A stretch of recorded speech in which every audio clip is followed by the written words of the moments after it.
Nações Vascaína, Washington Cunha, aqui no canal Falando de Vasco, trazendo notícias e informações, tudo sobre o gigante da colina aqui, beleza, galera? Vamos lá para as informações.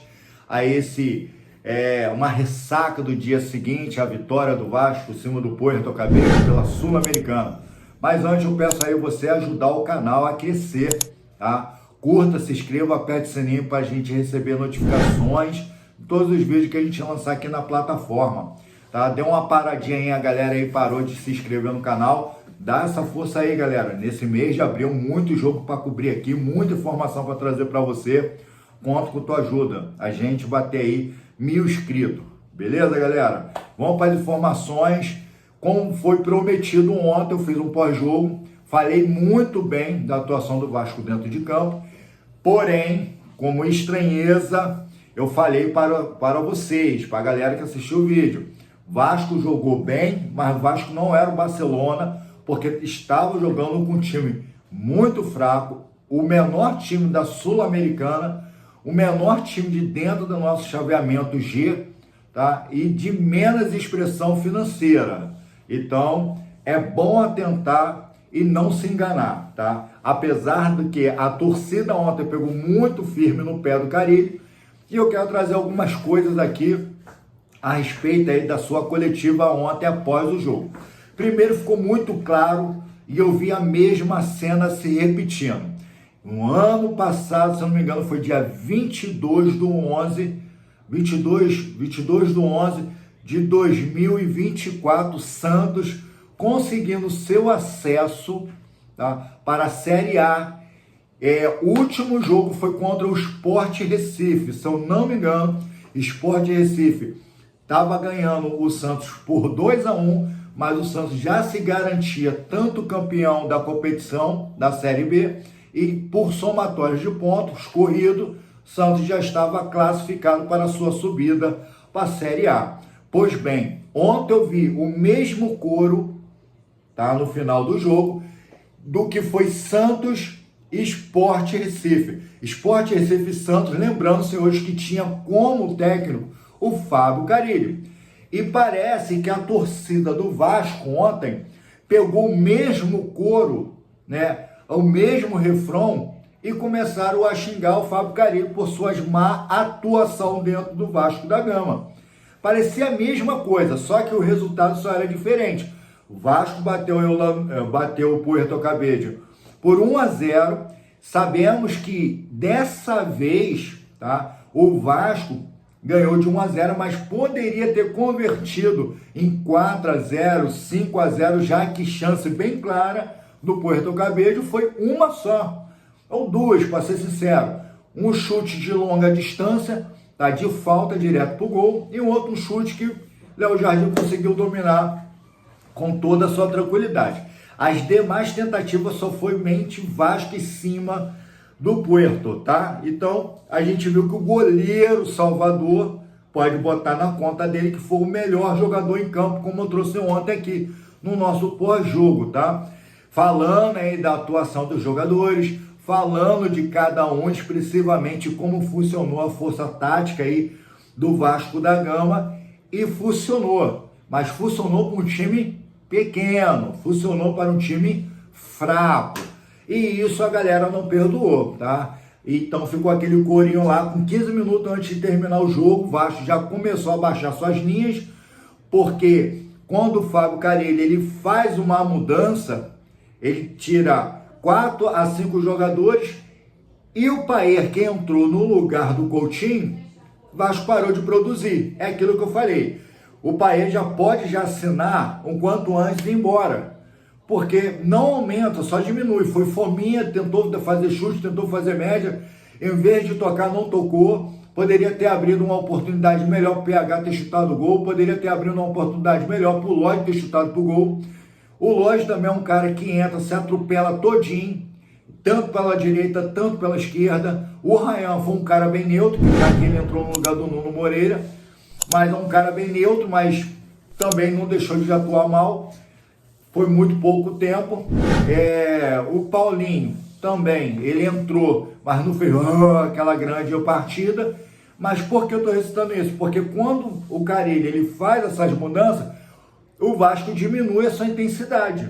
A blitz que o Vasco estava dando, suas linhas altas, ela diminui. E isso fez que o Puerto Cabello viesse estar ganhando mais campo do Vasco. E isso a torcida começou a vaiar. Tá? Deixando bem claro aqui que Coutinho que estava buscando mais o jogo, Coutinho que estava fazendo boa jogada com o Nuno, com o Piton, que foi horrível defensivamente, mas muito bom ofensivo, né? O ofensivo foi muito bom, defensivo foi ruim. E do outro lado, PH, Tite e Benjamin Garré, que foi uma das suas melhores partidas, funcionaram muito bem. E o meio de campo funcionou muito bem. O Hugo Moura também muito bem. Foi outra partidaça dele também. Mas o Puerto Cabello vai para cima. E esse vai para cima com 1-0. Tá o goleiro defendendo igual um gato lá no gol lá do Puerto. Deixou a galera aflita aqui. E esse galera aflita do Vasco, aí sobe o couro. O mesmo couro. Ei, Carille, vai tomar no F. Ei, Carille, vai tomar no... Você entendeu, né? Então, o que acontece? Foi o mesmo couro. Aí, né, essa hora aí que o jogo acabou, o Vasco ganhou, beleza, a Berrete vai lá, deixa uma declaração. O repórter pergunta, e aí, como é que foi? Tu fez o gol? A gente percebeu que todo mundo correu na direção do Carille. E aí, todo mundo abraçou ele e tal. Como é que tá o clima? O clima tá tranquilo, tá beleza, tá tudo normal, tudo beleza, tá? A gente foi lá, abraçou ele, porque somos uma equipe. Pronto, acabou. Aí o Léo Jardim também tem a oportunidade de falar. Aí o Léo Jardim vem assim, ó. Eu nunca vi uma torcida vaiar um time que é vencedor. Meu amigo, no Vasco da Gama isso já aconteceu. Aconteceu com diversos torcedores. Diversos técnicos, melhor dizendo. Diversos técnicos. A torcida do Vasco não tem mais paciência para margem de erro.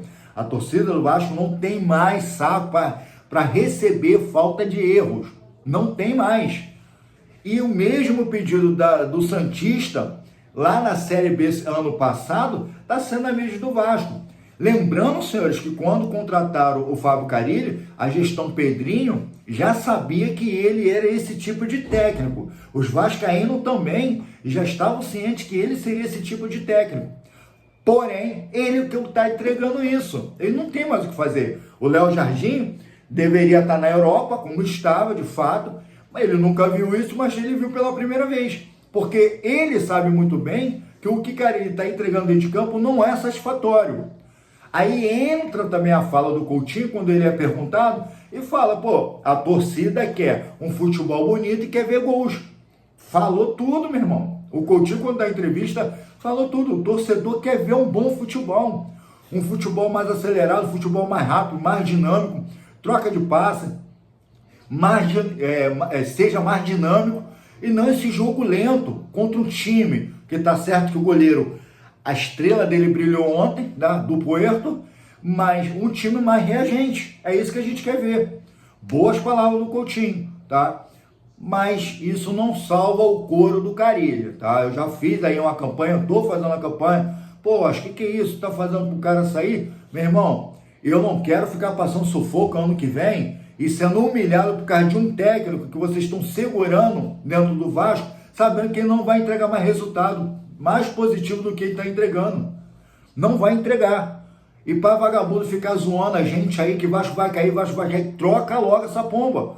Não espera acontecer. E aí eu tenho outros, uma informação extra-campo, tá? A galera do canal Atenção Vascaíno, ele chega a me soltar, a falar que o Vasco já está conversando com outro técnico, já está conversando, e mesmo com a vitória do Carille de 1-0, que foi horrível, não vai manter ele no cargo. E esse técnico, provavelmente, como foi mencionado pelo Atenção Vascaíno, será o Fernando Diniz, tá? É um outro problema. Eu prefiro mais o Fernando Diniz?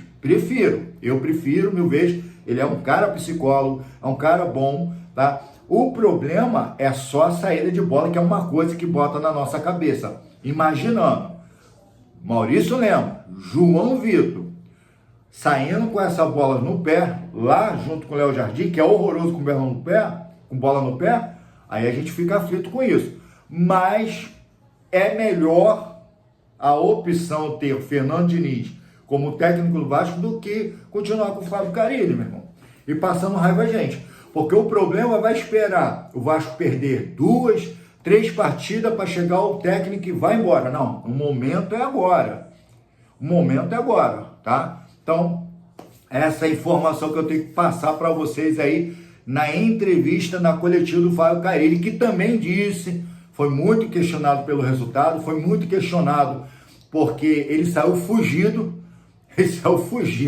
acabou, o juiz apitou e saiu correndo pro vestiário e a galera, ó, marretando, poletando ele lá fora lá, pegou o mesmo couro do Santos versus Sport, segunda divisão, e os santistas, ei, Carille, vai tomar no F, ei, Carille, e os vascaínos fizeram a mesma coisa com o mesmo single, posso dizer assim. É complicado, meu irmão, é complicado, mas de tudo aí o Vasco tá com 4 pontos na Sul-Americana, poderia estar com 6 pontos, mas pela incompetência do Fábio Carille, que quase cometeu o mesmo erro contra o Melgar. Quase. Ele me troca os jogadores e ele me chama o Lucas Oliveira. O Lucas Oliveira tira o colete, começa a fazer um aquecimento ali, faltando 2 minutos para acabar. Rapaz, alguém deve ter apitado, falou com ele no ponto, ou alguém fez o gesto, não faz isso não, tu vai fazer merda de novo. Porque tu fez isso lá contra o Melgar e tomou a virada. Vai que você troca esse cara e toma um empate. Não sai daqui vivo, meu irmão. Não troca não. Aí ele foi e recuou essa troca do Lucas Oliveira. Entende como é que o pensamento dele de retranca é grande? Sem contar que ele está apostando em jogadores. Olha o perigo. Ele me bota o Lloyd no segundo tempo, que não tem sido efetivo em lugar nenhum. Ele me coloca o Payet, que é muito abaixo. O time parou de produzir, o Payet não produz nada, ainda mais com um time muito fraco como foi ontem. Tá entendendo? A entrada do Paulinho é justificativa, a entrada do Ryan é justificativa, tá?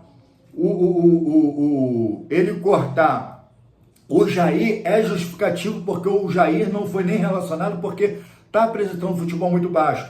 Ele não colocar o Matheus Carvalho no lugar do Hugo Moura, aí já é justificativo. Agora, que não é justificativo, o time tá tomando um amasso, bem leve, mas tomando um amasso de um time muito fraco, e ele me retrancar mais ainda o time. A mentalidade dele é muito retranqueira. E vascaíno, nós vascaínos, a gente não tá gostando dessa postura. Então, a gente sabe que na permanência dele no Vasco, vai continuar passando raiva. A boa notícia que eu quero trazer aos senhores, aí emendando uma notícia na outra, é que o Souza tá de saída, tá? E o De Lucas também, já com a sua rescisão, já tá na mão para ele assinar e ó, meter o pé. Então vai ser 2 cabeças de bagre e vai estar saindo, mas ainda vai consistir mais 5 cabeças de bagre ainda para sair. Tá? Não renovaria o contrato com o Jair, entendeu? Deixa o Jair seguir o seu caminho, porque o futebol dele tá muito abaixo. Já temos o Paulinho e o Tietê. Então tá bom, tá legal, entendeu? Galera, Vasco e Lanús só no dia 22 pela Sul-Americana, no meio desses jogos aí que vai rolar dentre Campeonato Brasileiro, beleza? Então, Vasco e Lanús, que é um time considerado o segundo melhor da tabela G ali nossa, tá? Vai ser dia 22 de abril, terça-feira, às 21h30 em São Januário.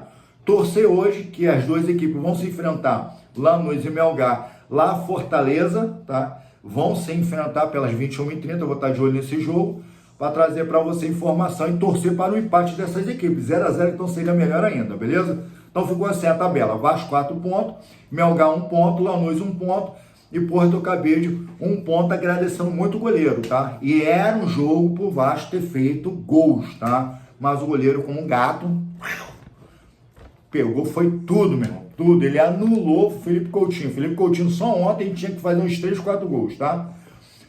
Fábio Carille, 56% de aproveitamento. Olha os números do cara. 16 jogos, 8 vitórias. 16 jogos, 8 vitórias. 3 empates, 5 derrotas. Incluindo Fluminense e Flamengo, tá? no Campeonato Carioca, quando ele começou a assumir ali depois do Ramon interino. 5 derrotas, 24 gols que fez e 17 gols sofridos. Então a gente vê aí que está muito abaixo, tá? Ah, tá mediano. Tá muito abaixo do futebol que ele tem apresentado. O cara não consegue ganhar dos 2 jogos treino dentro de casa com o time titular. Ele não consegue ganhar de times, pelo menos os rivais do Vasco, fazendo uma média maior. Pô, a culpa é toda do Carille? Não, a gente sabe que a culpa é do Pedrinho, a gente sabe que a culpa é do Santana, a gente sabe que a culpa é do Felipe. A gente sabe que a culpa é de meia dúzia de gente. Mas se ele entrou como solução, pelo menos tinha que melhorar esse time do Vasco dentro de campo, que não tá tendo. Ontem que eu fui ver o Vasco jogar um pouco melhor. Por isso que você achou estranheza no pós-jogo, tá? Galera, artilharia, Verratti com 11 gols e ele acabou de ser o segundo maior artilheiro de toda a história do Vasco, dos estrangeiros. Verratti com 11 gols, Coutinho com 5 gols, PH, Ryan e Nuno Moreira mal chegou, já tem 2 gols também. Paulinho Babilônia, o Wallace e Hugo Moura com 1 gol, tá? Então, na artilharia do Vasco, Verratti está com 11 e Coutinho com 5. Na artilharia dos estrangeiros, o primeiro estrangeiro, tá? Ele tem 83 gols na sua carreira, atuando com a camisa do Vasco, que é o Viladonga, tá? Viladonga, 83 gols. O Verratti é o segundo maior artilheiro, tá? Com 44 gols, passou o Germancano, que está com 43 gols. Então, torcer aí pro Verratti fazer aí mais 43 jogos, tá? 43 gols aí na sua carreira para poder passar o Viladonga e ser consolidado o maior artilheiro estrangeiro do Vasco da Gama, beleza? CBF, Copa do Brasil, no YouTube, vai ser transmitido agora às 3 horas, a hora que eu tô gravando aqui para você, até eu editar e lançar, vai dar 3 horas, eu vou estar fazendo a cobertura aqui no canal falando de Vasco, beleza? Então vamos lá, olha só, CBF, Copa do Brasil, pote 1 e pote 2. O pote 1 vai enfrentar o pote 2 pela terceira fase agora, jogos de ida e jogos de volta, tá? Depois da terceira fase. Pote 1 tem Flamengo, São Paulo, Palmeiras, Corinthians, Atlético Mineiro, Fluminense, Botafogo, Fortaleza, Grêmio, Bahia Internacional, Bragantino, Vasco da Gama, Santos e Cruzeiro. Então a gente só vê ali no pote 1 os maiores times de escalão aí dentro do Campeonato Brasileiro, tá? Da Série A. Aí a gente vai ver no pote 2, tá? Muito time ainda abaixo, mas faz parte aí desse sorteio. Ceará, que está no Série A, claro, o vovozão. Ceará, Criciúma, CRB, Vila Nova, Operário, Botafogo da Paraíba, Brusque, Novo Horizontino, Paysandu, CSA, Náutico, Paranaense, Retrô, Maringá, Capital do Distrito Federal e Maracanã, tá? Então, eu vou estar fazendo esse chaveamento, vou ver se eu faço uma live para a gente poder estar curtindo aí no YouTube aí, esse sorteio da Copa do Brasil. Lembrando, senhores, que vai começar os jogos do dia 30 de abril e vai até dia 21 de maio, essa primeira fase desse sorteio aqui, beleza? Galera, curta, se inscreva, aperte o sininho para receber notificações de todos os vídeos que a gente lançar aqui na plataforma falando de Vasco, beleza? Fui e até depois do sorteio.